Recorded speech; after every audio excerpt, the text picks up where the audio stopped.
All right. Good afternoon, everyone. Thank you for joining us this afternoon. I see people are logging in. We're at 440 people now in this digital classroom. I'm seeing a lot of people posting their greetings. Good afternoon. I'm reading them all right now. Thank you for posting your greetings. We welcome you to this free webinar by the People Management Association of the Philippines. We are jam-packed. Kumbaga if it's a live classroom workshop, it's a full house.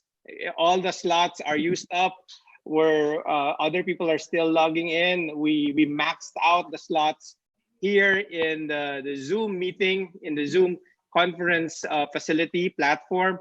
And I would like to encourage people to actually go to YouTube if you are not included in the classroom anymore, because we're now 448, 50 more, 52 more slots to be filled up. And for the rest, if you are watching this in YouTube or if you're seeing this right now, if you're some colleagues are late, pwede palang malate. No, you could actually be late in a webinar. So some of them are actually late. Just tell them to go to YouTube. Look for official PMAP 1956. Okay, so that's the official YouTube channel of the People Management Association of the Philippines, and we are going live there, and so you wouldn't miss anything. Okay, I'm just giving a few people some chance to still catch up. But welcome to today's webinar.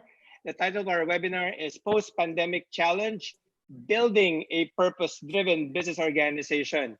It's going to be wonderful, insightful, and you'll really be tooled by our session this afternoon. So just a shout out for everybody who's in the classroom right now. We're 466. If you want a copy of the PowerPoint presentation that Jerry will be presenting in a moment's time, please chat us, give us your email address, tell us that you want a copy so we know that you're there. I'm your moderator for this afternoon. My name is Boris Joaquin, and I'll be entertaining your questions. So when you post your comments, questions, inquiries here on the chat box, I'll be able to read it. It leaves room for Jerry to actually focus on making the presentation for you guys. Again, if you can't be part of the virtual classroom, go to the YouTube channel of PMAP. Okay, there you go. We're 478, a few slots left. Good afternoon. Welcome to the Post-Pandemic Challenge webinar, Building a Purpose-Driven Business Organization. How are you guys? How are you doing? Are you stressed? Are you anxious? I know a lot of us have been caught aback by the announcement of the community quarantine and furthermore by the enhanced community quarantine.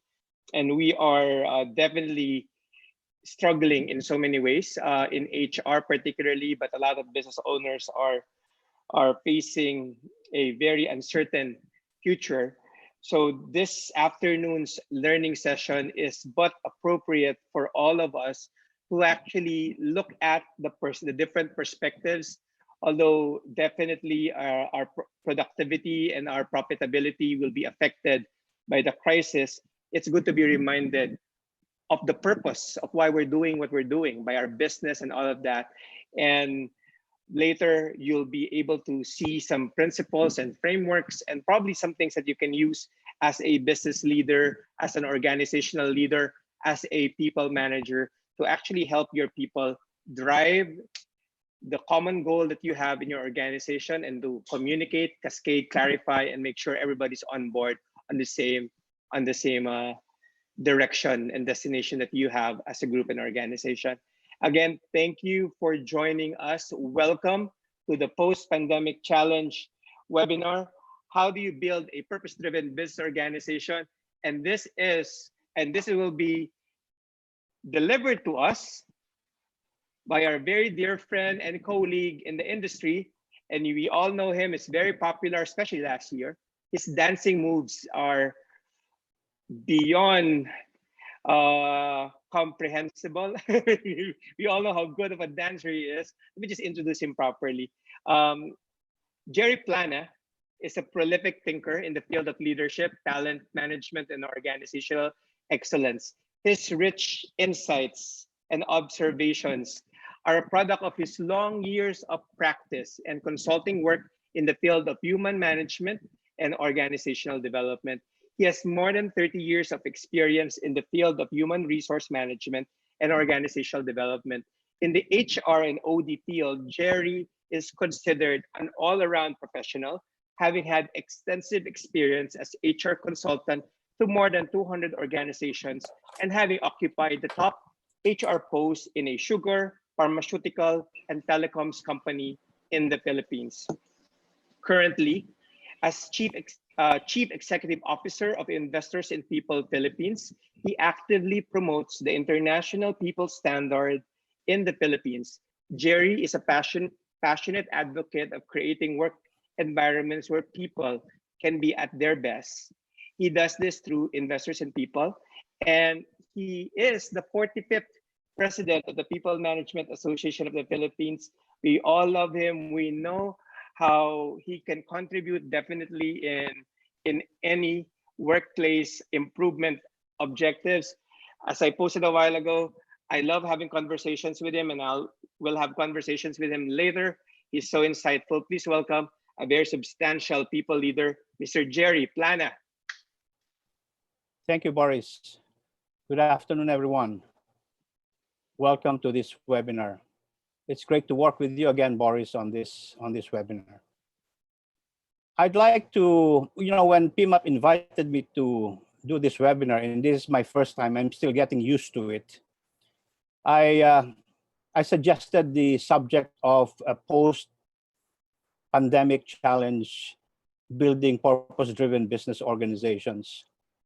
I just wanted to say that I know part of the audience this afternoon are coming from the public sector, that to put this in the proper context, when I use the word business here, I'm just not referring to profits of the private sector.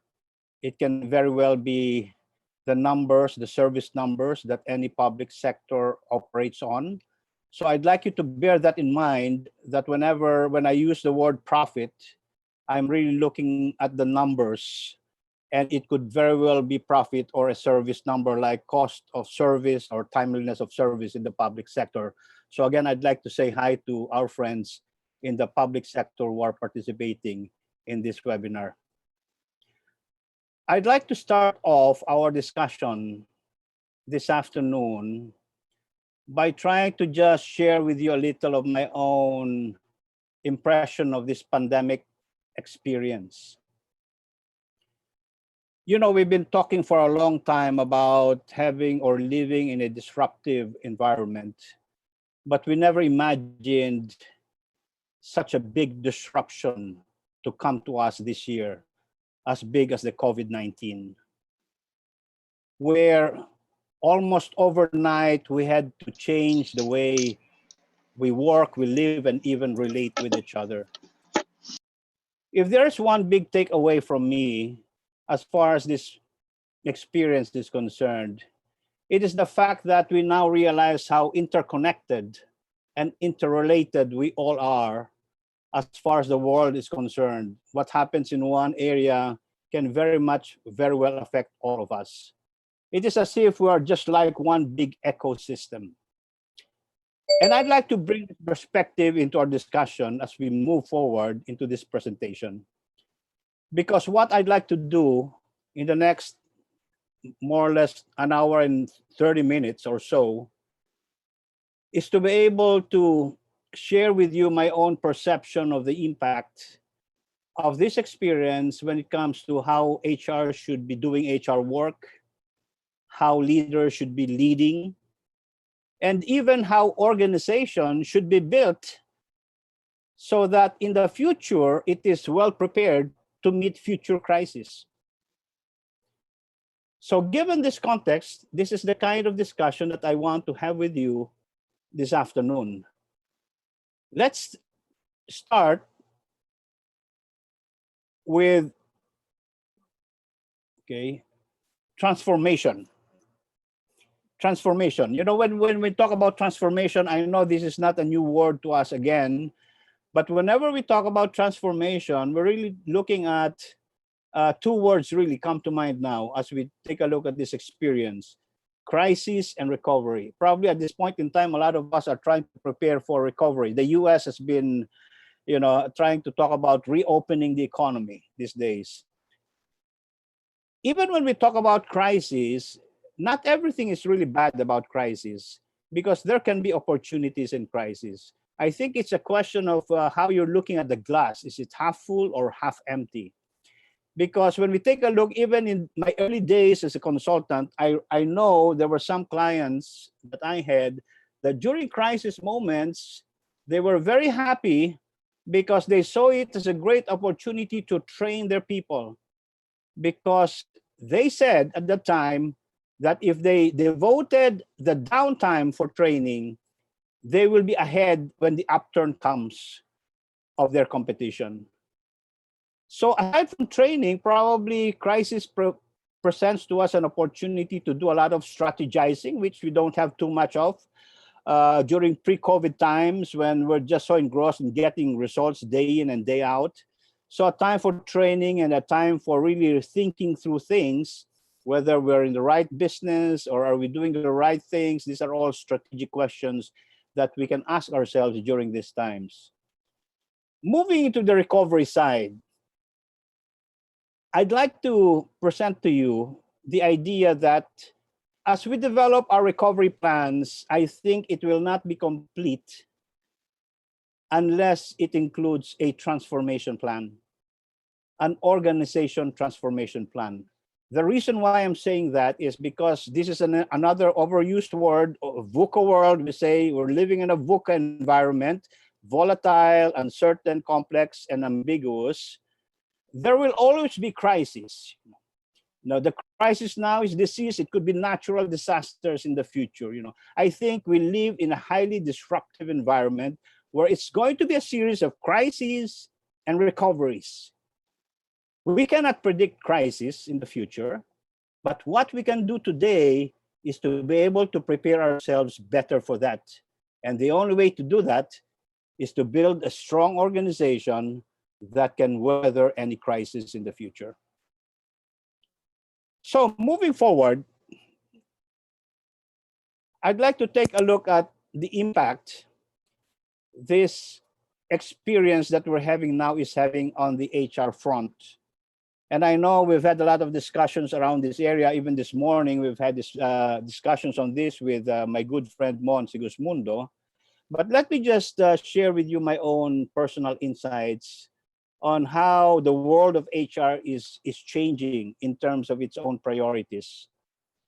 The work from home concept, which to a certain extent, whether we liked it or not, we had to use during this pandemic period. We saw how it really worked. As a matter of fact, we said that probably this is only part of our being compelled to think outside of the box and say that there must be a lot of alternative ways of working, and WFH is one of them. But there are two reasons I see, or two things that I see that can make this really work for us. The first one was something that was mentioned this morning in this morning's webinar, and it is the mindset of leaders. I think for this to truly work, the leaders must not have an counting of the hours mindset and must transform that mindset into a deliverable mindset. Because unless we do that, then I think we will get into trouble, because the counting the hours of mindset is of a different mindset. It does not work well with having to make people work from home with no supervision at all. So I think that's the first thing that needs to happen to make that work. The second and most important thing that needs to happen here to make work from home work is, I dare to say, that you have to make sure that our employees love their jobs. Because it is unthinkable to make somebody work from home to do a job that one hates. And this is where the leaders will have to come in and really say and initiate a conversation with their people and say, what can we do to make your jobs more lovable? Because if we're going to use more of this work from home platform, I think the best way of engaging our employees is to ensure that they truly love what they do. And unless that's happening, then probably the work from home can never be utilized to its maximum. Let's move to the health area. The health area is another given. I think more will need to be done in terms of managing it. Social distancing will have to be inputted in everything we do now, whether we're doing training or meetings, or even in the way we design our offices. That will have to stay until the vaccine is invented and given. But the other side of the health, which I think is going to get big, is the mental health area. Because I would imagine that post-lockdown scenario, we will be having a different set of employees. And how I describe it is this. This will be employees that will be probably highly irritable as a result of the lockdown, and there are studies indicating that. That's one. Scared that they will get infected, and even more scared about their future. And for some even, they are grieving because a friend or a family has died as a result of COVID-19. Given this kind of a mental frame, this is the kind of human resource or people that will be rejoining the economy, and we need to manage it at that. I think they will not be the same people we managed pre-COVID period. And that's the reason why when I think about HR these days, I think they need to level up and step up to another new role for them to be truly relevant in this recovery and build-up process by becoming what I call an organization transformation partner. This is beyond just business partnering. It simply means that the HR takes an active role in building the kind of organization that can withstand crises of the future. So this is, as a whole, what I see will be some of the HR priorities as we move forward, out of this pandemic. Now, moving forward.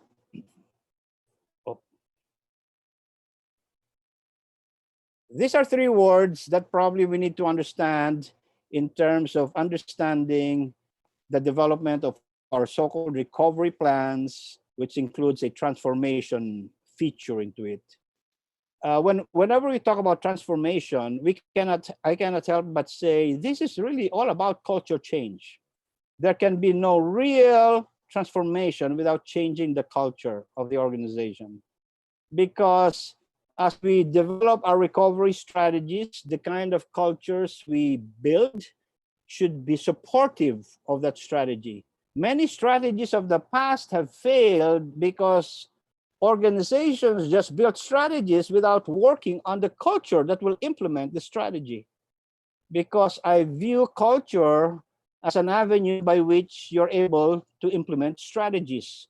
And this is where the people component really comes in, because it means changing behaviors. And the more sustainable way of changing behaviors is to change mindsets. Unless there are mindsets change, change can never be sustainable.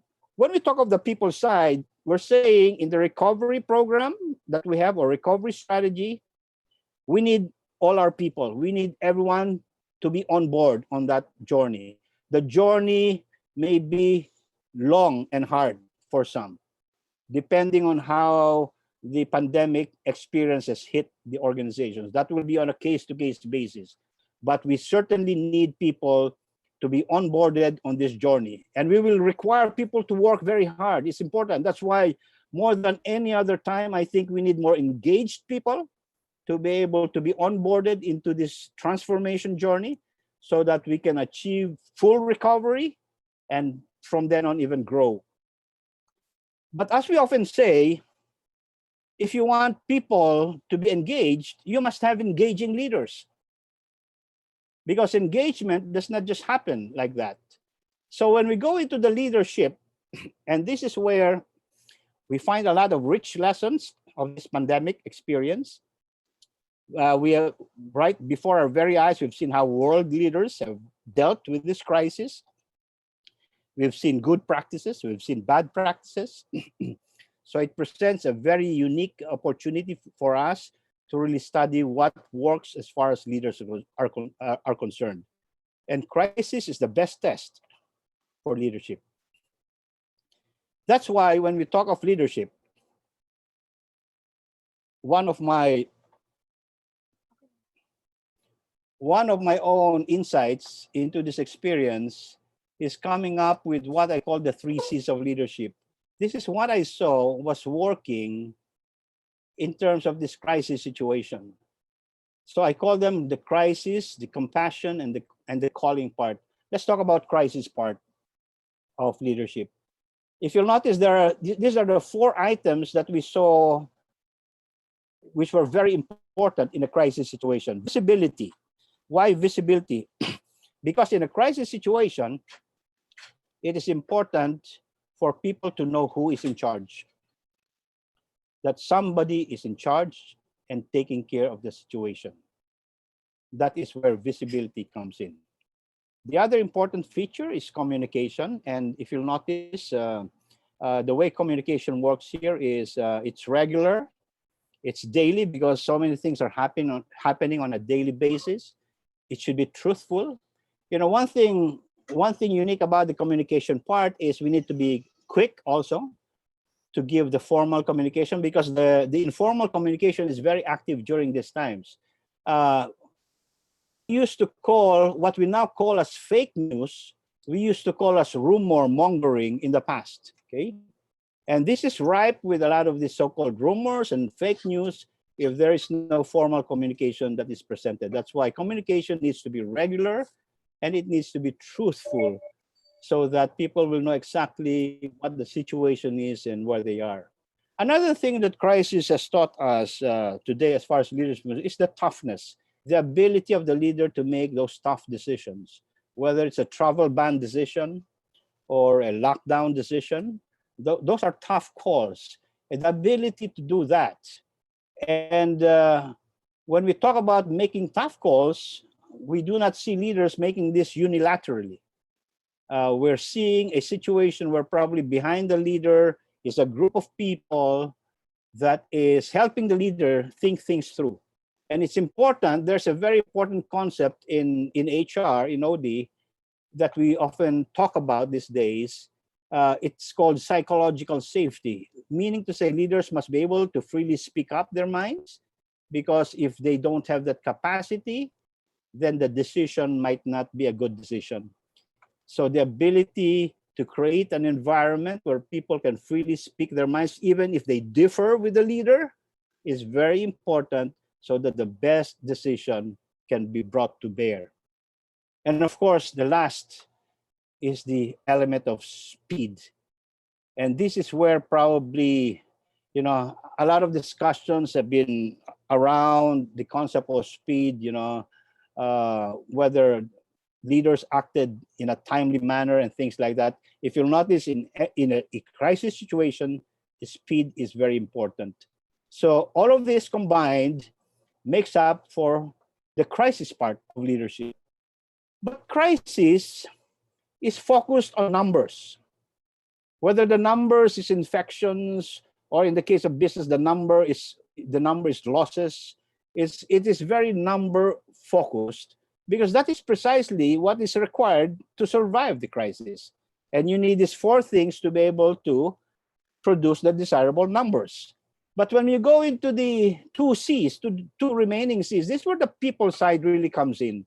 The compassion. And we've seen a lot of this compassion in this pandemic experience. We've seen a lot of outpouring of compassion, of people really helping each other, which is very good.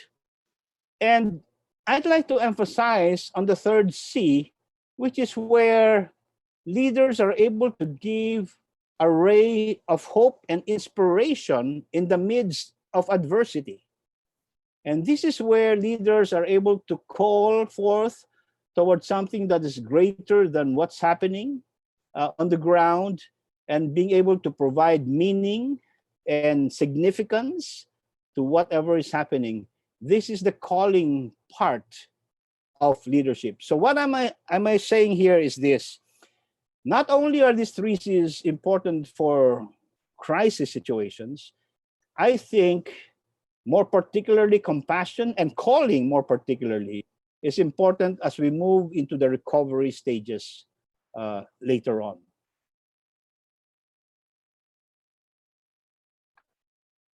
Okay, moving now into so since we've discussed about the impact on HR and the impact on leaders and how leaders should lead, let's now get our discussion to the organization as a whole. I think talking about the transformation, we're really looking at how do we move a traditional organization to become more purpose-driven. We know for a fact that probably traditional organizations will not have any place in the future. That's why we need to search for a new organizational model that will have a greater chance of thriving in a different world that we will face as we move into the future. Let's get down, let's try to unpack this by trying to discuss a few things. Okay, here's my own differentiation of how a traditional organization looks like and how a purpose-driven organization looks like. It starts with from profit-focused to purpose-focused. We're going to talk more about that later on. We're going to reserve that for later. But the other dimensions of that is really this second bullet, which says, in the traditional organization, people are treated as resources. You know, it was one of the visits of Dr. Peter Senge in PMAP when he challenged the HR community to say, you better rethink about your name as being human resources, because he said to us, or he told us that, do you know what the meaning of resource is? And he says, the meaning of resource is something that is used, misused, abused, or even disposed of. It is very demeaning to use it to refer to people. And that got us all thinking about human. So we started to think probably we need to change the name of human resource. And that's why some people are just calling it, you know, vice president for people or things like that. I think the shift needs to be from that to really treating people as truly human beings. And when we say that, we say we really recognize people for their worth, for their potentials, and for what they can contribute to the table, their strengths. I think there is very little emphasis on that. As a matter of fact, even pre-COVID days, we had a lot of discussions about technology and what machines can do, but we had very little discussions about what people can possibly do. And this is where probably we need to focus more attention on how can we unleash the potentials of people, because certainly traditional organizations are not allowing people to perform at their very best. And this is what we need to figure out as we change our organization model and make it a more purpose-driven business organization. The third bullet point on the traditional organization side is about managers making all the decisions. This is pretty much a given the hierarchies that we have. But sometimes we fail to understand that a hierarchy cannot be mixed with our desire to have an open environment or a speak-up culture, because hierarchy is probably one of the greatest stumbling blocks for why people don't come in openly in discussions. And that's the reason why we need, you know, if we want to say, we want people to express their minds, you know, we want people to have an open communication, you know, sometimes hierarchy becomes a stumbling block for that. I think the end goal in the area of decisions, as we move towards a purpose-driven business organization, is making people make the decisions themselves. Now, you might say, isn't this a little bit too much? But isn't this the picture of a truly engaged employee? when people are able to make decisions for themselves. Because when this happens, the managers' roles will have to change, really. They will have to be coaches and mentors and guides rather than making the decisions themselves. This is not so far away from parenting, as a matter of fact. Isn't it that parents, in the initial stages of child rearing, expect their children to obey them, but at a certain time, parents need to change their roles. They should become friends and make their children make the decisions for themselves. So it's a very natural thing to desire people to make these decisions. So if you try to take a look at these two profiles, the traditional organization, profit-oriented, treating people as resources, that's why there's high turnover, managers making all the decisions, makes for what we call a very toxic environment. It's not going to survive in the post-pandemic era. It's a very toxic environment. Sometimes I jokingly tell some of my friends who belong to these types of organizations that probably your title should be Vice President for Human Remains, because that is what exactly is happening in an organization like this. So we need to move forward, and let's talk about the important word, purpose. So what is purpose? Simply put, purpose is when passion, your gifts, and service meets. Purpose is always outward looking, and purpose is always serving. Now, you might ask, does purpose have a role during crisis? Oh, certainly. As a matter of fact, purpose probably as a way of giving meaning to the sacrifices and to the suffering. Why don't we take a look at our frontliners, for example? Why do you think they're risking their lives, in the front lines? There must be some purpose behind what they're doing. Their oath, or reminding themselves that it's their duty to save lives, is what gives meaning to what they do, despite the dangers it poses. But at the same time, purpose has a role in recovery periods, because during recovery periods, we said we need people to be onboarded in a long and hard journey. So purpose is a way of uniting and energizing the people, because they're able to look to something bigger than themselves. So purpose, both crisis and recovery, are important terms. Now, talking about the organization, here is probably a very simple way of looking. How about on the organizational level? This is a very simple definition of purpose on an organizational level.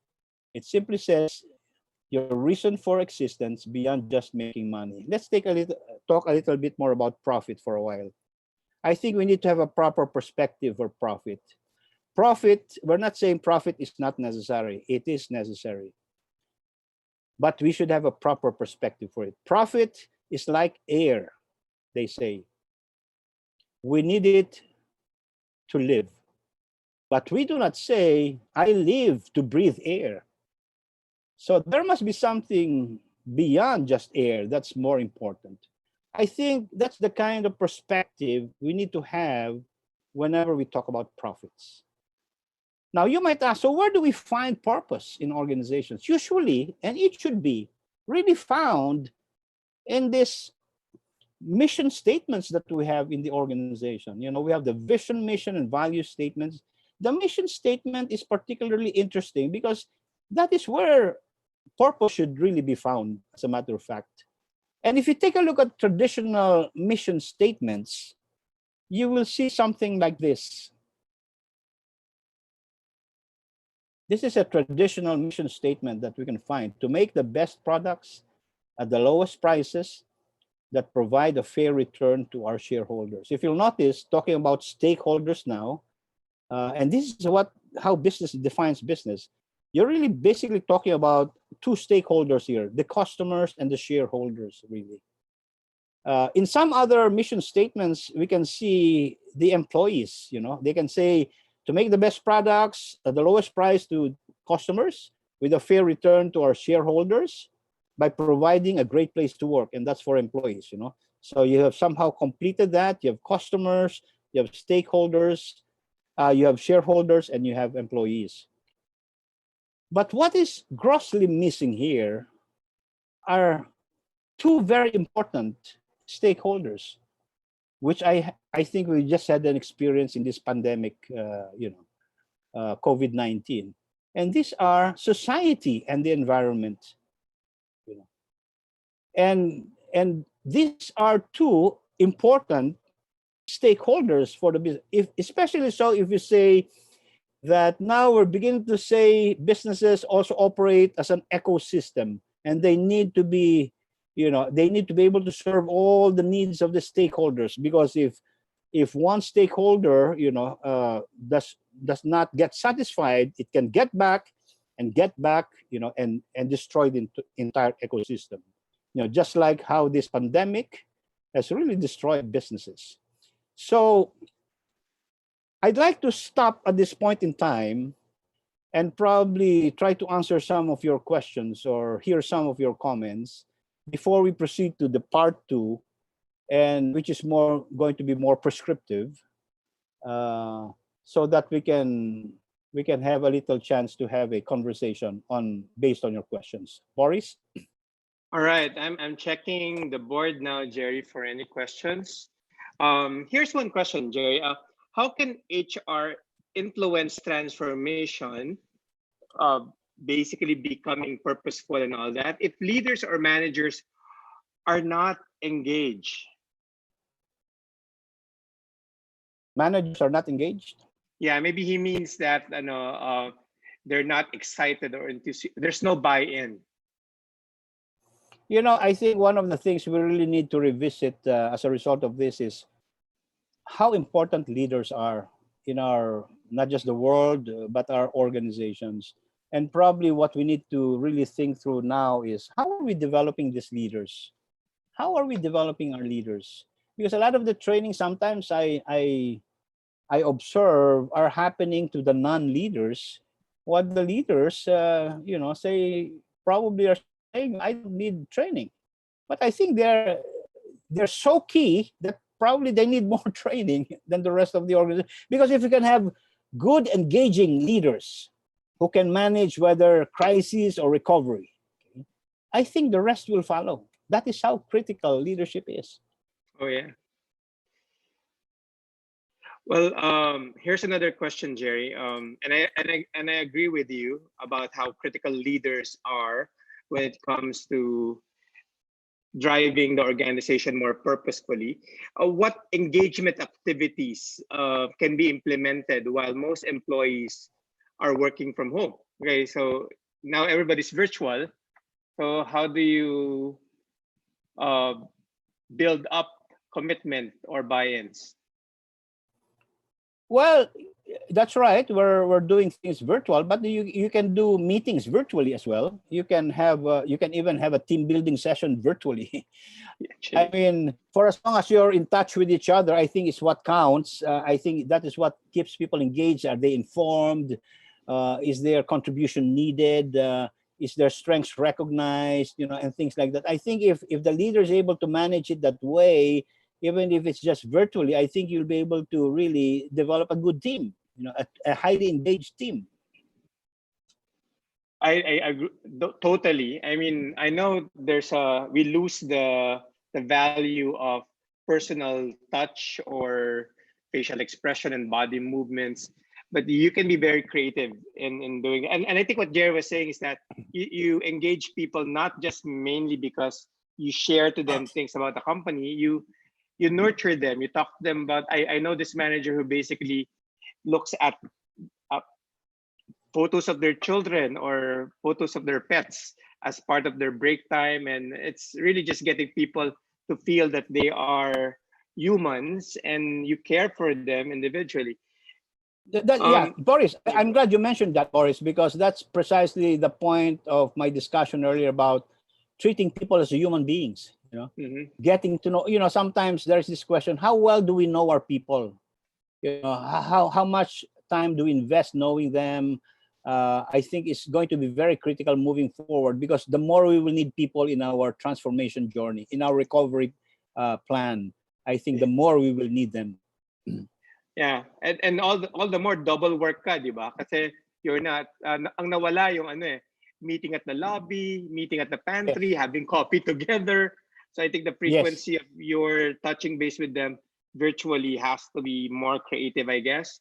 Jerry, baliktarin ko yung ano scenario kasi like this is a perennial question we always get. How can you engage people now? How can we engage people if top management or the employer is not engaged themselves? Okay. Probably you need to outside of your organization, your top management. And sometimes the best idea I have here is, when you say I want to influence my CEO, for instance. That's the question. You get another CEO to talk to your CEO because Mhm. CEOs listen to co-CEOs, So if you're not being heard from within, I think you must have a creative way of trying to, get somebody from the outside, another CEO, probably Mhm. an advocate of your shared beliefs, to be able to talk to your CEO or somehow talk to your CEO so that he can get influence. Oh yeah, yeah. Tama, no? Parang level, Yeah, parang yeah. ka-level mo Because yung mentoring CEOs, coaching. listen to each other, listen to each Mm-mm. other. Yes. Okay, now I think we should get more specific here in a bit, and I don't know if it's part of your presentation. We have a question from Abimbola Alade. Mm-hmm. This person is asking, how does a leader balance counting hours with rank and file employees? Also, what is the advice on ensuring that employees find find the jobs lovable when it may be a challenge when one has hundreds of employees and there's a need to maintain consistency? Um, Okay. The context of I propose the idea of loving, especially if you're going to use the work from home, uh-huh. because the challenge in work from home, how can I supervise somebody I don't see? Is he or she really working, and things like that. So if you want to get rid yourself of that worry, what I was suggesting, ensure that the person likes what he or she does, because if that is there, then you don't need to supervise the person, because he or she will just keep on doing what he or she is doing. No? So that's the context by which I propose that. But generally, even if you're not working from home, I think it makes a lot of sense to just make people love what they do. Uh-huh. The problem I see here is there's no conversation to that effect. Mm-hmm. Leaders don't initiate a conversation. How can I make your job more exciting and challenging and lovable or likable to you? What do we need to change here? Because we worry about engagement. I think that is at the very core of engagement. If we can just do that, I think we don't have to worry about people getting engaged, because the Mm-hmm. job becomes the source of engagement. Very well said. I love that. It's we miss out on conversations, critical conversations like that, right? Si Ivy Rose Yeah. Samson. Hi, Ivy. I know this Hi, lady. Ivy. Sabi niya, what technique can you offer to start proposing to top management to shift mindset from counting hours to output-based performance? Probably I can reserve that for the next part. Probably Okay. you'll find the answer in my next part of the presentation, Ivy, if you don't mind. Yes, definitely. Okay. So we're We highlighting can that. catch We'll get that. back to We you. can catch that in the next conversation as well. Okay. Now, Daphne here has a more broad question that I think you should address, Jerry. Daphne Gutierrez said, what do you think are the challenges that organizations will face in leading the organization to transformation, especially after the COVID-19 pandemic? What are the challenges? Yeah, maybe aside from what you just said a while ago, is there any other challenges that you think organizations will be I facing think, post yeah, quarantine period? I think all CEOs at this point in time will be very concerned about business continuity plans and recovery plans, especially if you've lost heavily as a result of this. You want to recover. Okay. So I think the best way to pitch in transformation is to include this in the planning as a way of saying this is not going to be the last crisis we will ever meet. We need to strengthen our organization. I think, because we cannot predict the next crisis, but what is controllable to us is our own organization. So why don't we build a strong organization, and this is transformation, so that we can withstand any of these crises that can come our way in the future.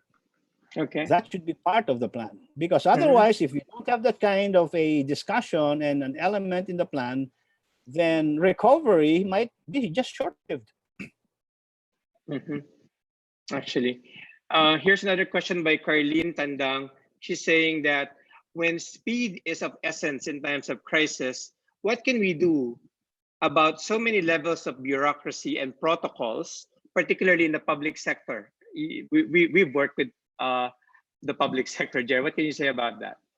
It's really a special challenge in the public sector to navigate through the bureaucracy. But I think we've seen some pockets where it can be done. But I think you just need a little more creativity in trying to really navigate your way there. But it's a challenge. I must admit, the challenge for agility, for quick responsiveness, because of the layers that you have to go through, is a challenge in the public sector.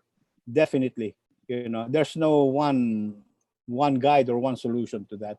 I think you need to really brainstorm on that in terms of what's the best way without getting into trouble. You can get into trouble by doing that in the public sector. Thank you. I have two questions from my end that is basically on the areas of having anxiety. One question is, says, how can you engage people? O nga naman, Jerry, how can you engage people when their jobs may be on the line or their livelihood can be drastically affected? Nanganganib yung jobs sila, but on the moment, you still have to make them produce. How do you engage them? This is where the 3 C's come into the picture, to my mind. The crisis part is really the numbers part. Okay, you're in a survival mode, and you need to make the numbers. That's very important. But I think the people part is the compassionate part and the calling part, the inspiration part. I think one good way is to really be very truthful about the situation of the organization. I think you need to engage people, whether it's in growth or in times of distress, on the best way to move forward. Because sometimes the ideas can come from people themselves. Are they willing to cut their salaries? Are they willing to do rotations or something? If they truly want to contribute and preserve the organization that they belong to. So sometimes let's not underestimate what people are capable of doing. Again, this is part of the mindset of really engaging people, trusting people, treating them as human beings. I think pays off in the end, because you're able to capitalize on their goodwill, because everybody wants, of course, there's self-preservation tendencies, but there's also goodwill that people can exhibit. And then how do you arrest their concern or assure them, Jerry, in going back to work? Siyempre, takot pa karamihan ng mga tao. What advice can you give there? I think HR needs to do all the necessary safeguards to make people comfortable going back into the work situation. Like, for instance, the element of can I get infected? This is where the social distancing and the masks probably, and a monitoring system in place. I don't know to what extent we can avail of the test, but I think the real good solution here is if everyone can be tested, really, because the danger is the asymptomatics. People who do not show the symptoms, but they do not know they're infected. That's the hard part. But I think the solution there is testing, but I do not know. We're having testing problems, isn't it? I don't know how rapidly this can be made available. But I think that is where HR, we need to do a lot of the safeguards, strengthen their health and well-being programs to be able to prevent, because the worst thing that could happen to HR, you have several COVID cases in your organization. Okay. Guys, I'm gonna ask two more. We're flooded with questions actually, Jerry. But I'm just gonna ask two more questions, and I'm wondering maybe you would want to continue in the next Yes, five okay, minutes. that's fine. That's fine. Here's one question that I like. How can we change the mindset of leaders who believe that external customers, stakeholders, are more important resource, rather not the people, because they are paying the people in the workplace? This question came from Narciso Quintanar. What's your thoughts Can, on can that? you repeat, All right. Boris? Yeah. Can you repeat the Well, question? apparently, a lot of employers or business leaders believe that external customers and stakeholders are more important than their employees, because Okay. that's where the profit is coming from. And I guess it's connected to another question here that says, how do you now strike the balance? Definitely, employers are prioritizing profit. Then how do you now give more importance or priority to people? Okay. The question, I think, involves three stakeholders: the Yes. employees, the customers, and the shareholders. Okay, basically, shareholders for profit, customers, and employees. There was this Indian CEO, HCLT, who wrote this book, and I met him in the U.S. During the SHRM conference last year. And his proposition was the order should be employees first, customers second. Okay, he says, and he says that's how it should go, because everything starts from customers, especially if you're in the service area, where the service level of the employees affects customer satisfaction, which in turn affects the profitability if customers keep on coming back to you. I think it's a question, where's the ball here? I often refer to this analogy of, if you're playing tennis. I once was a tennis player, and my coach often asked me, Jerry, you're losing the games because your eyes are not on the ball. And the moment I put my eyes on the ball, I got better scores. So you ask, in this case, where's the ball? Employees, customers, or shareholders? And this person saying, and I tend to agree, the ball is in the employees. They deliver the service that makes the customers happy. And because customers are happy, they keep on coming back to you. The shareholders become happy because it gets the profits in. Very good point. Very good point, Jerry. There's a lot of ways that you could actually engage people, and you said that a while ago. A lot of times, and there's a lot of inputs. But one question here talks about impact. He's saying that if the engagement is not really aligned to the aspiration in achieving the purpose of the organization, how do you ensure that your engagement is just for engagement's sake? Are there specific criteria that you need to put together in order to serve as a guideline in drafting your OD intervention to achieve the desired culture change that makes your organization more purpose-driven? Did you get that, Jerry? Yes, I did. But probably I would suggest that can we reserve that question back in our second conversation? Okay, sure. Because I might just be able to touch on that in my second part of presentation. Okay. Okay. Sorry, guys. Okay. We'll bring back to Jerry's lecture for now, and then we'll entertain your questions later.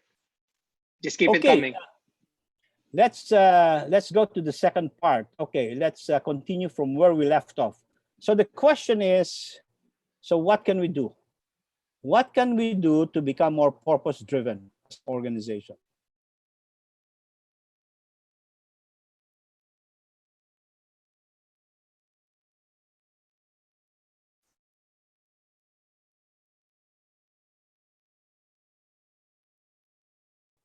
ito yata ang inano ko. Okay, I'm just trying to fix the PowerPoint.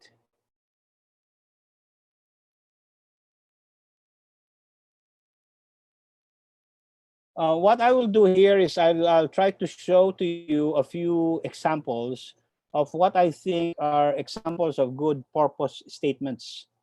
And we can reinvigorate our mission statements or even come out with a separate purpose statement to be able to express this, no? Or integrate it into the mission statement. The first type is what I call universalization. And the definition is to allow everyone to experience what a few have. And a classic example here is Walmart, okay? And let me give you that purpose statement of Walmart. Take a look at this. To allow ordinary folk to experience the same things as rich people. Very simple, well put, but can be very inspiring in terms of this is who we are and this is what we're all about. This is our reason for being.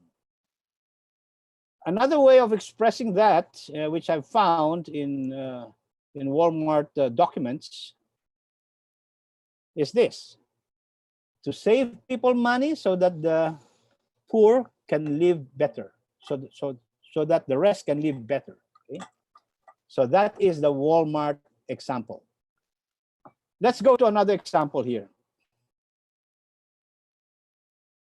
This one is another type of invigorating your mission statements by talking about human values, and the definition is to do business in a way which recognizes the humanity of people. A good example is Starbucks. Starbucks, one statement that could pass for purpose is building a community where people are respected and dignified. And this is a long history as far as Starbucks is concerned, because the founder, came from a very poor family, and his father did not get the respect and dignity when he was, when he was a child. And that's why he said that when I build my own company, I want it to be a company where people are respected and dignified. So that's where that purpose statement was coming from historically. And another thing that we're beginning to see as far as Starbucks is concerned these days is a statement something like this: to awaken our senses, finding inspiration, and make lasting connections. So it's about relationships. They want to provide an avenue where people can form connections and relationships and be inspired, and so on and so forth. So that's how the purpose statements of Starbucks can look like. Okay, moving forward, another type of invigorating mission statements is global responsibility, and the definition is to do business in a way that creates a better world. And Grameen Bank comes to mind, And Grameen Bank's purpose statement is simply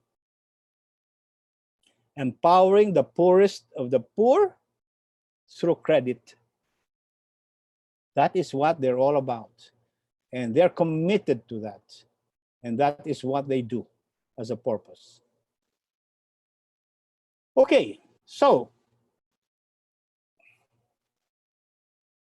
just let's pause here for a while and say, based on my work as Investors in People consultant, based on the organizations that we've accredited, we've seen a couple of good practices in the area of communicating vision and mission, in the area of inspiring people.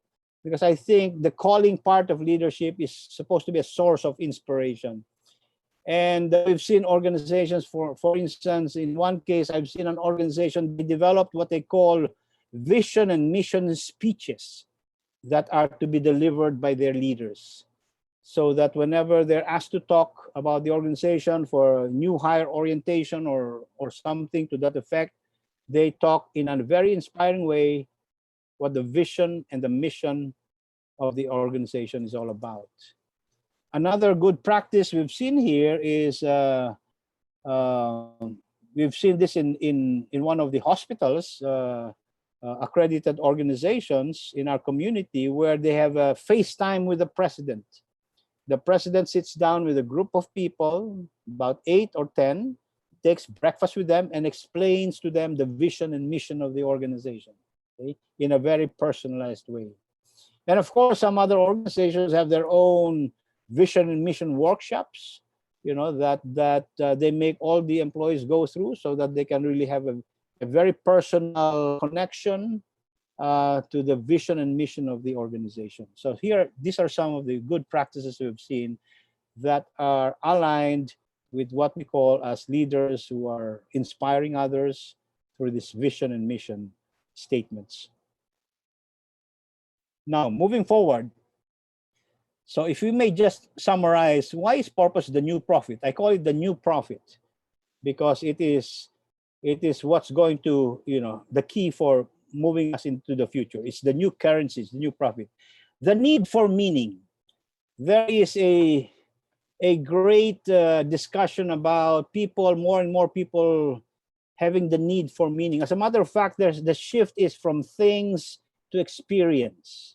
People want to have quality experience, quality of life. That's why we talk about these days about customer experience.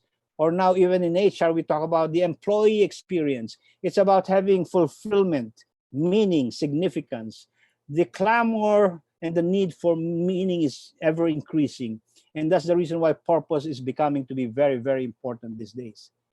The other thing about purpose is, it, as we said earlier, it elicits energy and commitment from the employees, from the people. Not only that, but if you have purpose, this can be a great differentiator and a great attractor for candidates to join the organization, because organizations that have inspiring purpose are able to attract the talent they need, because more and more people want to work with these institutions.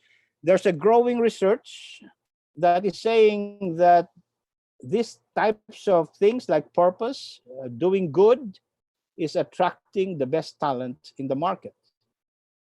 And finally, on the customer side, I think something is also happening on the customer side. I now call a growing number of customers to be what I call activist customers.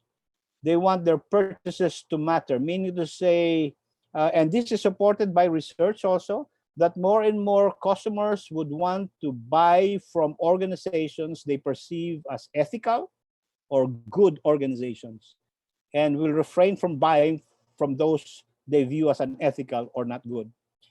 So on all counts, from the employee side, wanting to work for an organization, and from the customer side, wanting to make their purchases for this organization, and even from the business side, more people wanting to do business with this organization, we're beginning to see the emergence of purpose as really, literally speaking, the new profit as we move into the future.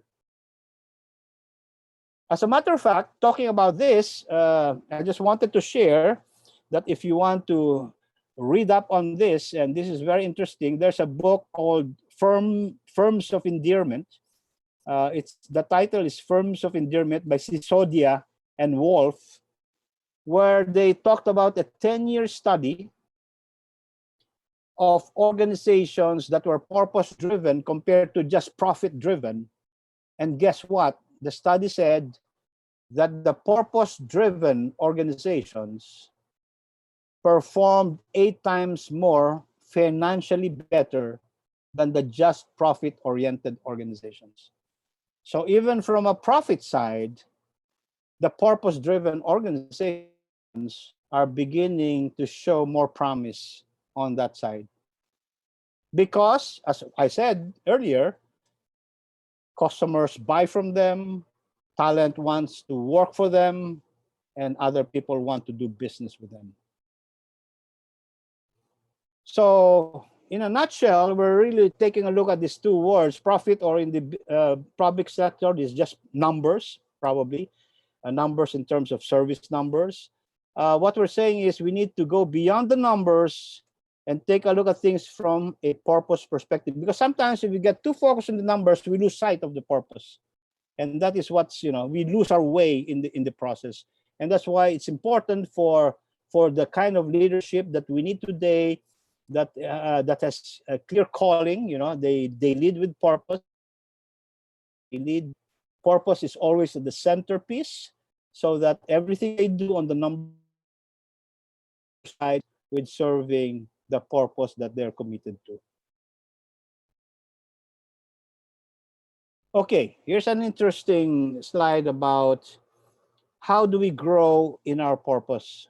If you notice, what I did not include here is the bottom part that probably says profits without purpose. Okay, probably a lot of us start that way. We just want to go into business for profits, but somewhere along the line we say, I want to go beyond this, and so we craft a purpose. And what's interesting is, as we pursue our purpose, we become profitable. I think the bad thing here is, if we go into purpose to be more profitable, is what is bad. Using purpose to become more profitable. I think that's where sometimes we need to re-examine. We have a lot of these CSRs, corporate social responsibility projects. Are we really? We need to ask the question honestly: are we serving a purpose, or is this for something else? Because sometimes some CSRs are just for payback. Payback is different from pursuing a purpose. Payback is saying, I've amassed so much wealth, I want to pay my dues back to society. So that's different from pursuing a real purpose. So what I'm saying in this graph is this: as we move forward and grow in purpose, we sometimes would want to achieve purpose even if you don't make money out of it, because we're just so committed to the purpose. And as a matter of fact, at the top end of it, we even can spend for achieving it.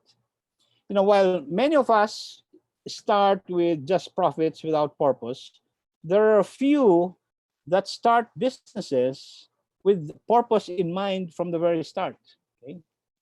And I've had the privilege of meeting one of these persons in the US last year, and his name is Mikoski. He is the founder of Tom Shoes. Okay, if you're familiar with the story of Tom Shoes, this Mr. Mikoski wanted to help children without shoes in Argentina. And so he was debating in his mind whether he should he start a charity or something like. He eventually said, no, the only sustainable way of helping these children is to build my own business. And that's the reason why he built Tom Shoes. And when he built Tom Shoes, his philosophy was very simple. For every pair of shoes I sell, I donate a new pair of shoes to a child in need. Okay. And what is so fantastic about this organization is how this organization has grown, financially, as a result of what it was trying to do. At a certain point, when I was there, he just announced we sold more than 7 million shoes, and we of course donated 7 million shoes. But that doesn't mean to say the company is not financially strong. So here is where this graph is saying we can have an opportunity to craft a purpose that we believe in and grow within the purpose eventually. Okay, so a final slide I have here, and we can spend the rest of the time in Q&A, and is this. I think this is where the mindset shifts really happen, and probably I can answer some of the questions that have been raised earlier as far as this slide's going. This is how the totality of a purpose-driven organization looks like to the right, and this is the totality of how traditional organizations look like. From a profit and purpose perspective, there's a big difference when you say profit maximization and fair return on profit. Okay, because when I hear the word profit maximization, the thing that comes to mind is I'm going to satisfy my shareholders even at the expense of all stakeholders. which is not going to be sustainable. We said we live in as an ecosystem. So I think the more reasonable objective here is fair return on profit. Now, on the right side is purpose maximization. This is where we say, how can organizations really make use of purpose to inspire people, to drive people, to make people commit to their work, and so on and so forth. Now, the second bullet is interesting also, because this is where how we are structuring ourselves. We structure ourselves as a hierarchy, but do you know that we get things done by working horizontally? And that's the reason why there's more sense to organizing work as a network. That's why interdepartmental teams are more effective, or task forces are more effective to get done. To satisfy the customers, we have to work horizontally. While we are structured vertically, we need to work horizontally. And this is where a purpose-driven organizations needs to have more networks so that it can reach its customers faster and satisfy them even better. The third bullet is about controlling and empowering. Again, we're controlling belonged to a different era, okay? And probably that was the era where things were more stable and more precise. But now we're saying we're in a VUCA environment, we're in a highly disruptive environment. No one person can possibly have all the decisions and have all the answers. We need everyone on board. And empowering, that's why what's important here is the popularity of what we call the coaching style of leadership. The coaching style of leadership is empowering because it forces leaders to listen, to really hear the views of people, and to empower people to make the decisions themselves. As we're saying, that is the ultimate picture of a highly engaged employee or person. So moving towards empowering is the right way to go as we move forward into the future. And then the other thing about the fourth bullet point, from privacy to transparency, mean to say information, making information available, accessible, because I think it goes with empowerment. We will not be able to empower people unless we make knowledge and information accessible to them. That should be the fuel for empowerment as far as people is concerned. And finally, this predict and control, again, we were coming from a highly predictable and controllable environment, which is no longer true. So I think the replacement for that moving forward is sense and respond. Sense and respond. And this is where the nature of agility comes into the picture. Talking about sense and respond in this pandemic experience we've had, the term we have here for us in business is our environment scan, is it not? The ability to scan what's happening in the environment. In this pandemic experience, as a learning point, when Wuhan was locked down on January 23, and we were getting messages from China that there's no human-to-human transmission, should have sent a very strong signal if we had a good environment scan, worldwide, that something was really terribly wrong. This is the kind of sensing that we need in businesses. The ability, I know of one organization in the past that that made all their employees to be strategic thinkers. They trained them in strategic thinking, and then they deploy them to say, go out into the world and bring us information from the outside that you think will have a positive or a negative impact on our business. So they were all, they were all asked to be strategic thinkers in the organization, and each one brought each. And strategic planning was not just a yearly event; it was a day-to-day thing for them. So they got in information, process it, and asked, how is this going to impact the business, and so on and so forth. That's the kind of sensing. I think we need to improve a lot in our sensing ability, because it is based on that we're able to respond well and more speedily. And I think if that is one lesson from this pandemic, of course, this got us all by surprise. This is the big one, that we need to improve our sensing so that we can respond in a more appropriate way. So given all of this is how traditional organizations look like. And definitely, this will have a hard time thriving in the future. And take a look at this from the right, and this is probably our best bet of the kind of organization that will thrive in the post-pandemic era. Thank you. Boris, back to you. Back to you again, Jerry, because I'll be asking you questions that you'll be Okay. answering. Guys, this is what I'm gonna do. Since we've been stormed with questions, I'll try to make sure that I cover as much ground as I can. I won't mention whoever asked the question.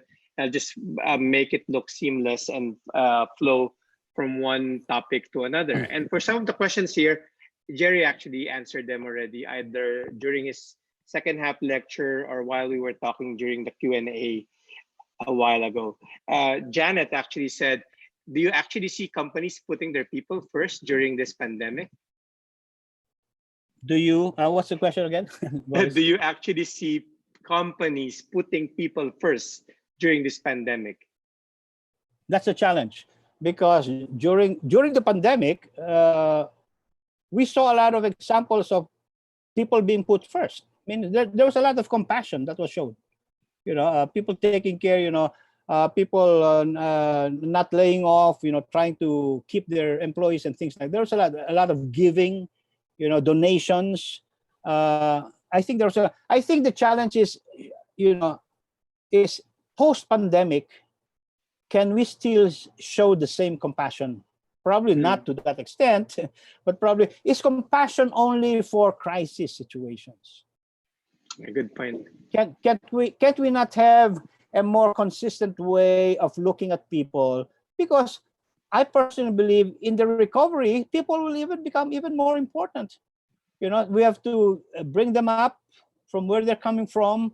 They're out of their fears and psychological, hang-ups, and being able to inspire them to move forward, give their own contribution, be part of the recovery and the growth of the organization eventually. I think that requires a lot of leadership.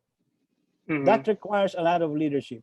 And I think leaders need to step up to that role, because unless they do, I think recovery will either be slow or, will not be seen for quite a while. All right. Jerry, let's go back to some of the questions a while ago, and some people ask again right now, how do you balance now? I know everything sounds ethereal and idealistic, moving from profit to purpose. Like, what immediate steps could we take to transition to a more purposeful organization? Or how do you balance it? How do you balance profit and people? Specific examples. I think our listeners are more curious about what specific steps, tools, techniques can you give them? Well, I already alluded to one. I think we need to do a revisiting of the mission statements. I think we do that all the time during strategic planning sessions, isn't it? But I think we need to do it a little bit differently this time, and probably answer the question: Are all stakeholders being served by us? Because let's face it, the environment and society is an important stakeholder. We cannot say I don't care what happens there. It does not affect my business. I don't think we can say that anymore now after this experience.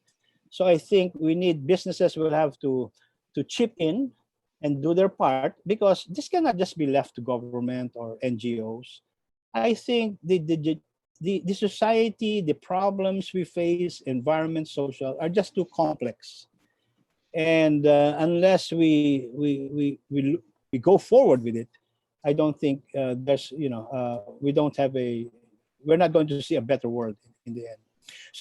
So what I'm saying, practical steps: examine your mission statements, formulate a more, probably discover your purpose. You need to answer that question: why does the organization exist beyond just making the numbers?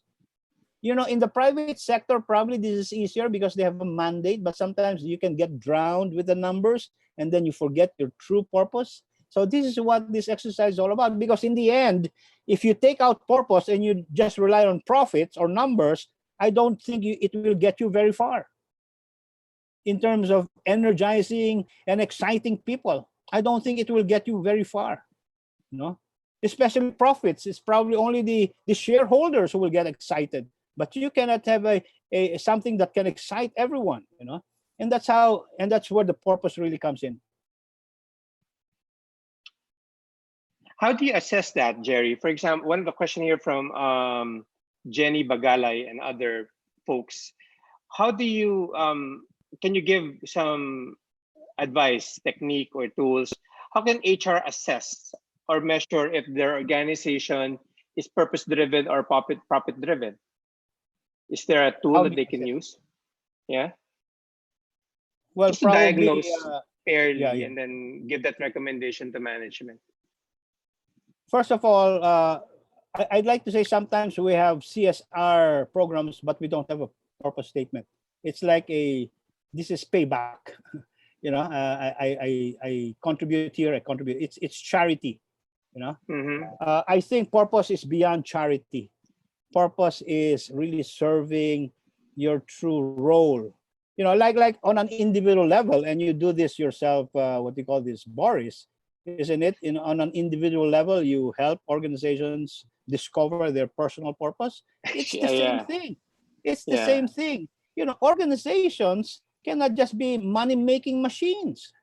As a matter of Exactly. fact, the analogy of organizations now, it's not a machine anymore. We're throwing away the machine metaphor. It's a living organism.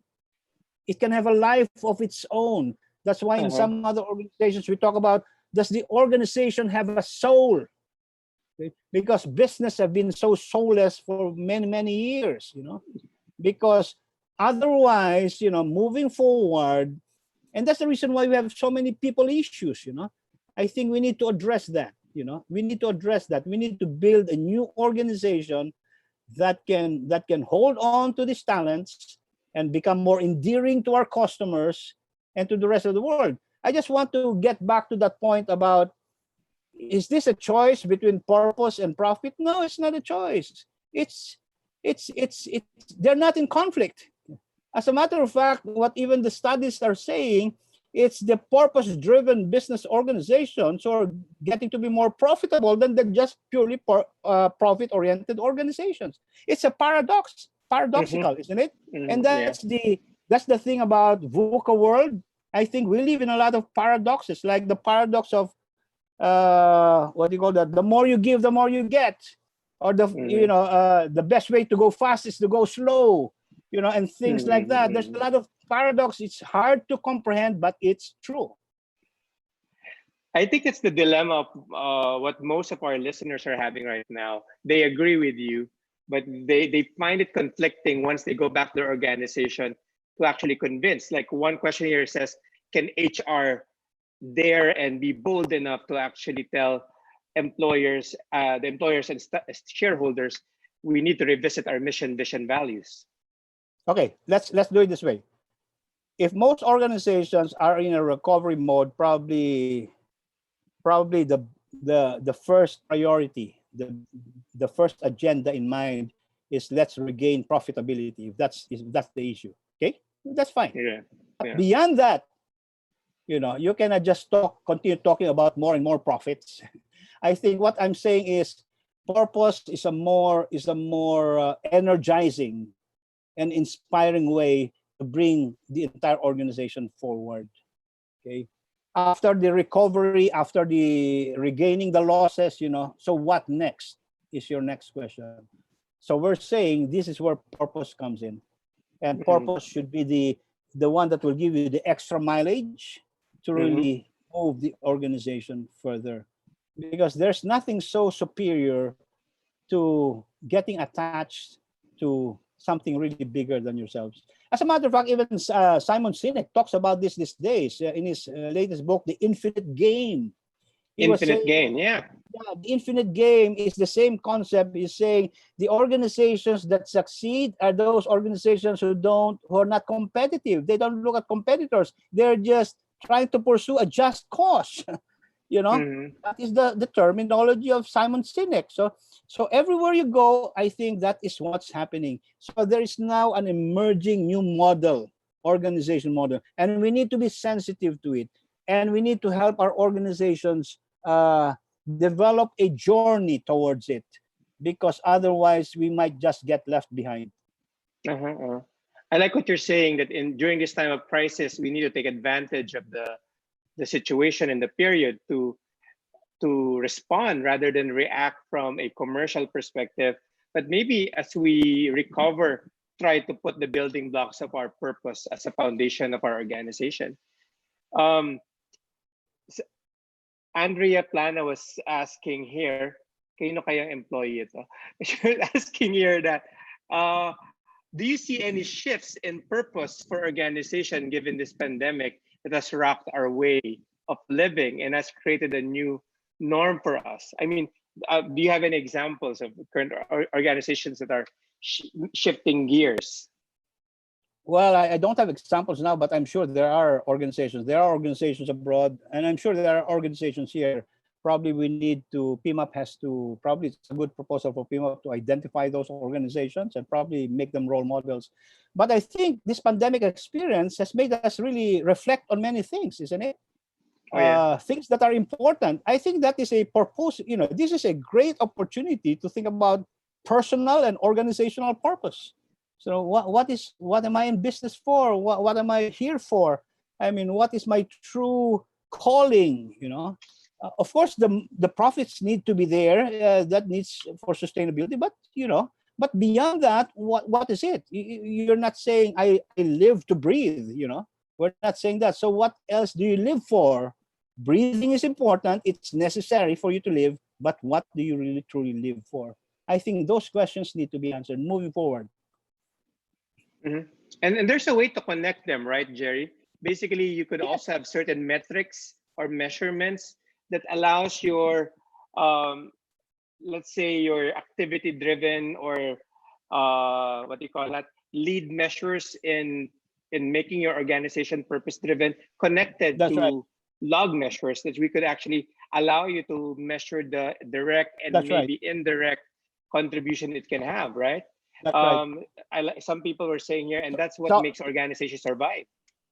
that's right. Let us give us an example. The Grameen Bank.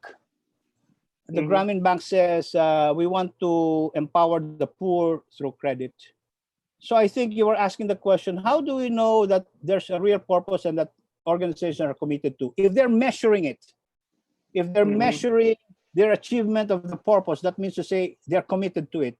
Like if Grameen Bank were measuring how many are we empowering through credit, okay? And to a certain extent, they might even make some money out of it. But they're willing to do that because they're so committed. Even if they don't make money, they're willing to do it. That's how they measure themselves. Because attainment of the purpose becomes very important for them. They're highly committed to it. Mm-hmm. Let's move to the public sector, Jerry. Somebody asked here, for government, which is already a purpose-driven organization, given its mandate, um, they give the highest priority to stakeholders rather than the employees. What lessons can we take from the presentation? How do we apply these lessons to governmental organizations? I agree that government organizations are, the purpose is already built into these organizations. But I think an area for improvement in the public sector would be our leaders using these purposes to inspire. Okay, our Mm-hmm. leaders using the purpose to inspire. Because again, if you're focused on the numbers and you're not inspiring through purpose, then I think we're missing the whole point of being purpose driven. I think it's there. It needs to be capitalized on. Leaders need to take on it. We need to have more discussions on purpose. Okay, I think Mm-hmm. it's not just even a once a year. Let's review the mission. I think this is something, remember, if it's truly purpose, it should guide all our decisions and even our behaviors. Mm-hmm. So that's how important that is. Together with our values, the purpose and the values, I think, should be the guides of our behaviors. And this is not a one-time conversation that we should be having. I think we should be having this, and we should be measuring this. If we have all these things there, I think that is where the commitment really comes in. Jerry, the whole idea about purpose reminds me, purpose and principles reminds me that it's actually a very strong component in building a healthy mind and healthy well-being. Can you comment on that? Because how is it connected to, let's say, sustaining and helping maintain the right mind, especially at this time? I'm glad you raised that, Boris, because this is probably part of mental health.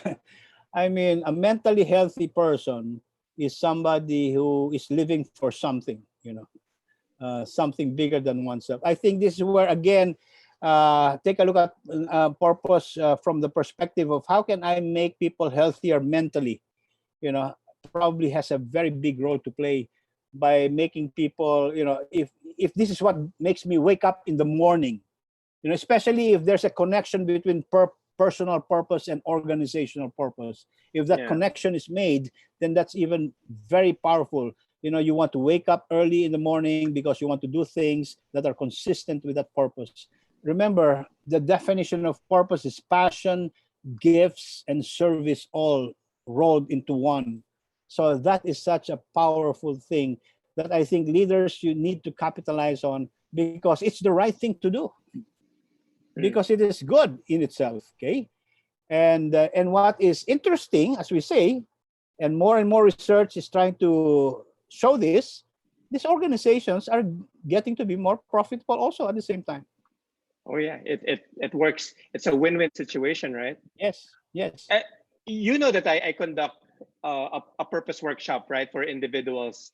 And a lot of people, when they discover their purpose, I think a major part of their frustration is that it's not aligned with the organization's purpose. And I guess during this quarantine period, a lot of people are doing a lot of reflection. What advice can you give to individuals who just realize that, dang, my purpose is not connected to the organization, or my organization is simply the fuel that feeds the things that I need, but at the end of the day, it doesn't really gives me a sustainable reason to exist or live. It's like asking the question, when one joins a company and he's not culturally fit, will he or she be happy? Okay, if the values don't match, that's similar. The answer to that question is similar to purpose. If the purpose don't match, you will not be happy. Okay, so that's why in HR we're very particular about ascertaining even culture fit. Probably we need to include the concept of purpose fit as well. Okay. But sometimes, the problem with purpose, even on an individual level, people need some help in trying to discover that. In the same way, organizations need help. Probably they need to have HR needs to have sessions. Say, can we discuss about the purpose of our organization beyond just the numbers? Is there Let's talk something about. Sorry, go ahead. Sorry. I just wanted for you to elaborate that how do you measure whether a person is purpose fit to your organization? If the person, you need to ask people about their purpose, isn't it? And if the organizational purpose is clear, you can immediately see whether it's compatible or not, or if there can be a fit. Isn't it? In the same way, values. Like for instance, let's take we value teamwork, for instance. And then here's a person who says, "No, I'm an independent player. I don't work with anybody. That's my belief." So right there and then you have a conflict. So accepting this person will get you in some difficulties. Definitely, I think everybody should consider adding that in their recruitment process, just to be able to know that they found the right person. What if midway I mean, because there's really no way for you to be assured that you got the right people or there's an alignment. What advice can you give in sustaining purpose, communicating purpose, and engagement in purpose, so that people would realize, or employers would realize, whether there's a fit? Probably a coach will help. Mm-hmm. Yeah, a coach can help. I mean, that's why, if you have a coaching culture within the organization, I think this kinds of conversations can help people, think things through, discover this for themselves. If that's available as a service or whatever, I think that will help definitely, because this needs discussion. You cannot just, this is not a one sitting thing, really. I mean, but what's so unique about this pandemic experience, it really made us think about what's truly important to us as a person, and even in our businesses. I think this is such a great opportunity to reflect on purpose, so that after this, moving forward, we can be more purposeful. I have a question here from Marietta Tomasina. She's saying that as they navigate through the bureaucracy in the public sector, what leadership competencies for higher level executives and middle managers need to be reassessed or harnessed in order to build a more purpose-driven organization? Probably the compassion and the calling combined, the two C's.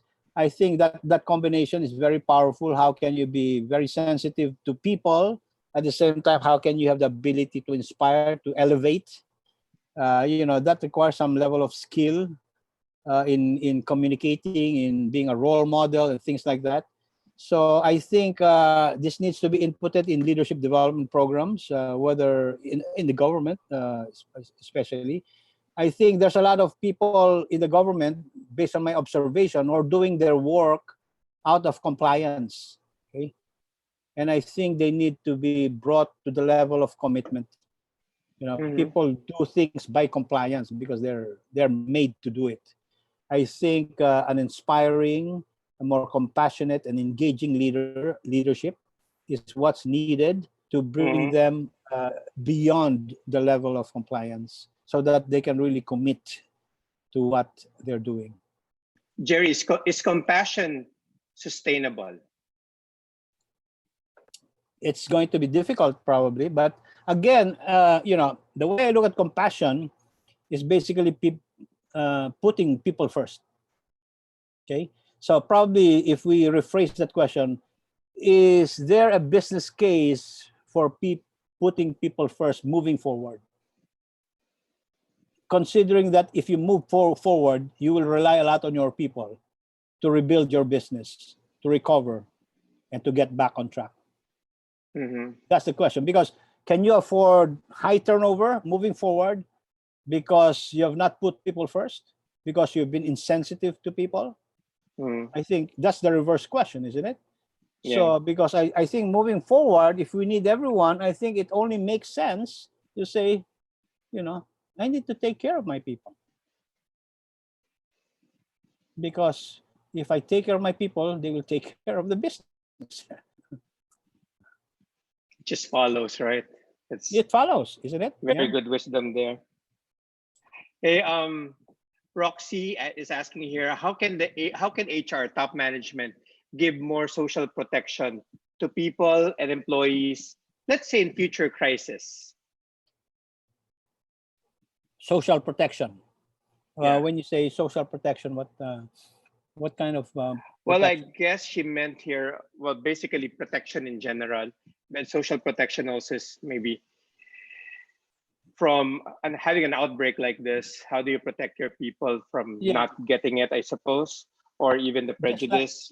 I don't know. We don't have anything like what developed countries have, and probably we should aim for that. They have furloughs. They put people out of work, but the government pays, like in the UK, 80% of their salary. They have something like that. I mean, we don't have that, but I think we should aim to have something like that.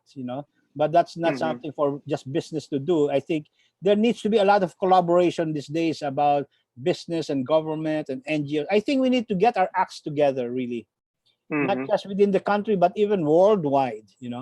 I think we cannot just do this on our own, whether it's another future pandemic or something like that, or a natural disaster. I think one lesson we're learning here is we need each other. We are one ecosystem. We need to work together, and I think we need to get our acts together. I agree. I'm wrapping up our conversation now, Jerry. So in the next 10 minutes, that's going to happen with just a few more questions. In Sure. summary, and I have other summarizing questions for you, but this first one is, what is the main role of HR in transforming an organization into a purpose-driven organization? I mentioned the role earlier about being an organization transformation partner. We've talked about business partnership for quite some time now. And I think this is a step further to that, by trying to help the CEOs and the senior team to develop an organization that can weather any crisis in the future. A strong organization, a very strong organization that can withstand that.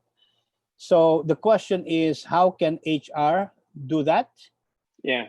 I think basically HR is also challenged to step up. We need to step up ourselves and and develop the skills to be able to become a true transformation partner.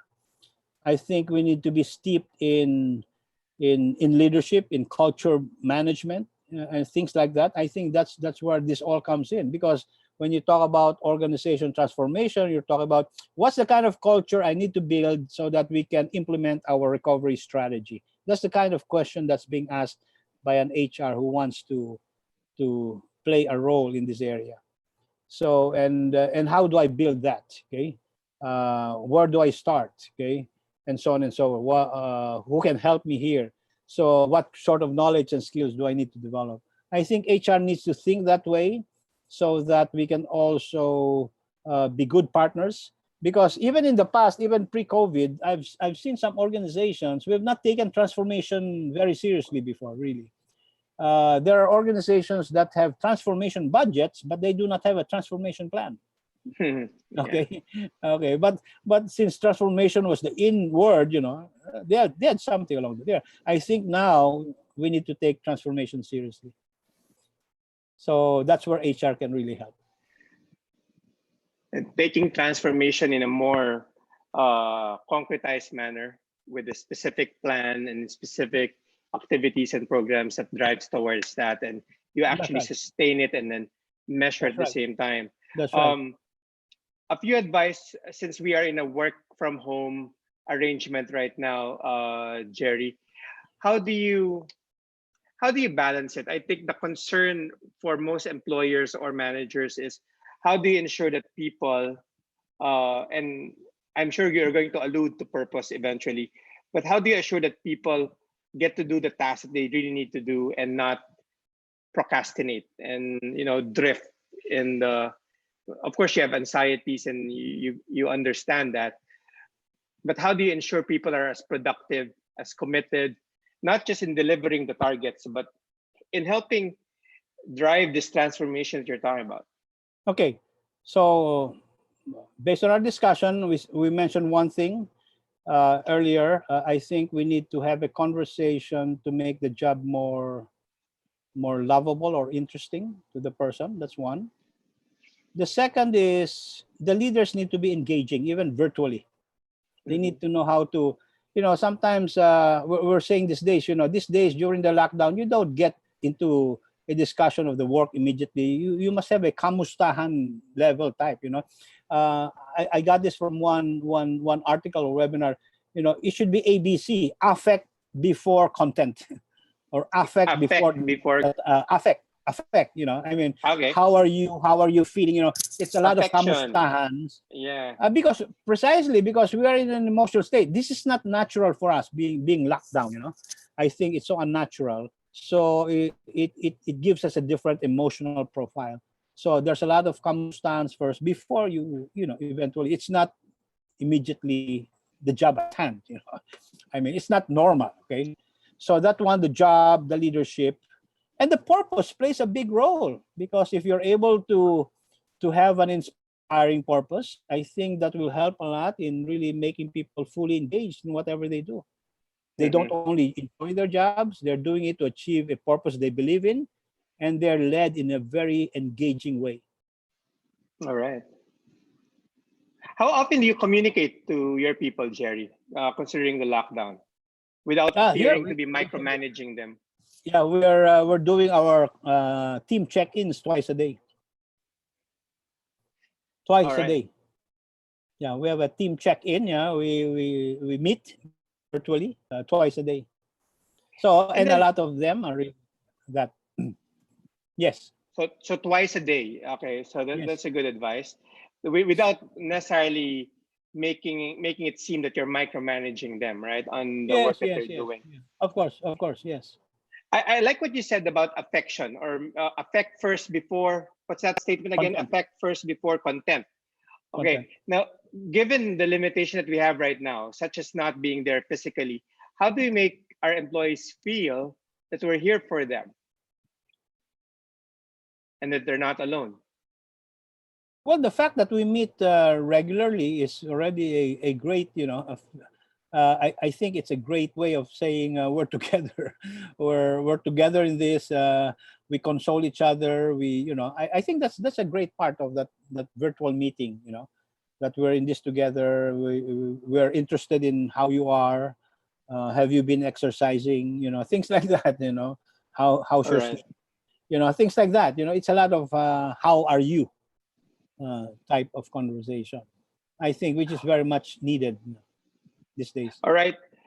Guys, some of the questions that you're asking are actually been answered by Jerry a while ago. So if you missed that, or if you just joined in recently, this will be posted on YouTube. I encourage you to watch it from the very beginning. Jerry made very good points. To wrap up our time together, Jerry, I'd like you to actually give a message to the ones who are listening right now in three levels. Let's begin with the public sector. What advice can you give if you are to summarize your point uh, to our leaders in the government organizations and agencies right now? What specific advice can you give them? Okay, for the public sector, I think what can be done is to develop leaders in such a way that they can be more inspiring. I know we can really get drowned in a lot of things that needs to be done today, the numbers, the service, service numbers and things like that. But I think there must be a way of becoming more engaging and inspiring. And I think what the public sector needs to look at is leadership, is continuing leadership development. One of the more important leadership development tool that I think governments should have, and even private sector, is leadership feedback. Mm-hmm. I think there must be a constant feedback to leaders as to how they're leading their people. Because I can imagine in the bureaucracy where hierarchy is still very steeped, probably that can be a block to speaking out your mind. So I think the more the leader should exert effort to be able to bend and encourage and draw people out, because it's very hard to speak up when the organization is very hierarchical. Okay, so that's if that can only be done in the public sector, I think it will make a big difference. All right. Now, how about the multinationals and large organizations that most likely have a very explicit company purpose or organizational purpose? What advice can you give the leaders and the people who's working there? In multinational settings, even as you work at culture change, each nationality will have a different culture change altogether. The localization of the culture. You can have a head office type of direction and purpose and strategy, but I think there must be some local level type of what kind of a culture change are we going to initiate here, so that we can contribute to the overall. I think that's where the area of development should be. Okay, All right. localizing the culture change efforts. So it's more contextualizing. Yeah, contextualizing It's whatever is the overall direction, Uh-huh. is putting it in the context within the nation or a country. I think is very Mhm. critical. It's very important, and take into account the culture itself of the country. Mhm. Right, and it's really matching them, right? It's really Yes, making yes. them interface with one another. Now let's talk to locally owned companies, family businesses. What advice can you give them? Well, family businesses. This is where. Well, my advice probably to the HR. HR will have a different challenge in a family business. But I think after this, if if we can get to have more and more role models, I think that's the next thing about the purpose driven. If we can show more role models of successful purpose driven organizations, I'm sure the rest will follow. Because Hmm. sometimes when you're getting into something new, nobody wants to be the path breaker. Nobody wants to. So, but the moment we see good role models and they're successful, I think the rest will just follow, and that will be very good for the HR. I think you need to search for other role models that could influence your CEOs, Role models that will champion that will champion and your influence your transformation. CEOs. Yeah. All right. Um, for companies, start off very small companies, what advice can you give them, Jerry? Well, I think there will be a lot of survival strategy. As Hmm. a result of this, Good. I think if that's the priority, then I think the focus should be there. Really, the business continuity, plan. Hmm. I think HR should be able to pitch in there heavily. I think that should come first, and then later on, probably as you get more, and then that's where the purpose can really come out. I like what you're saying. It just reminded me of the Maslow hierarchy of needs, right? If your Yes, physiological and yes, safety needs are not met, it's yes, shaky, everything else falls. Then anything that's altruistic in nature doesn't make sense if yes. they're growing hungry and they're threatened. Uh, Wonderful. That's a beautiful session, Jerry. There's a lot of people here who's making comments. You're getting good feedback. On behalf of everybody, all 500 people who's in this classroom, here's a virtual applause, Jerry. Thank you so much Thank you. for being a good resource person. Can Any I? last word or wisdom that you want to share? Okay, just my last words. I think what we're beginning to see happen now is even capitalism is undergoing transformation. If you want to be a great company, be a good company, Mm. because doing good and doing well are not opposites. They can go together. So, armed with an inspiring purpose as we come out of this pandemic experience, let us together build organizations that can create better workplaces and a better world. Thank you. Thank you so much. There you have it, Mr. Jerry Plana, talking about building a purpose-driven business organization. Guys, I hope that's insightful and you got a lot of inputs. If you shared your emails here, we'll be sending to you the PowerPoint slides that Jerry shared in this afternoon session. I was reminded by a data that was shared by DDI in 2018 that stated that purpose-driven organizations are going to thrive better than organizations without a purpose. They said there that with purpose and they act on it, they outperform other companies by 42%, while people with purposes on their walls, they just remain average, and people and companies underperform if they don't have a purpose statement. So this is a good time for you guys to reflect and ponder on the things that you've heard today. But more importantly, I hope you recalibrate. If it's something that you need to change in your organization, please do so. Thank you so much for joining us, and please join us in succeeding webinars of the People Management Association of the Philippines. This is Boris Joaquin signing off. God bless you all. We'll be answering a few of your questions offline. Bye-bye.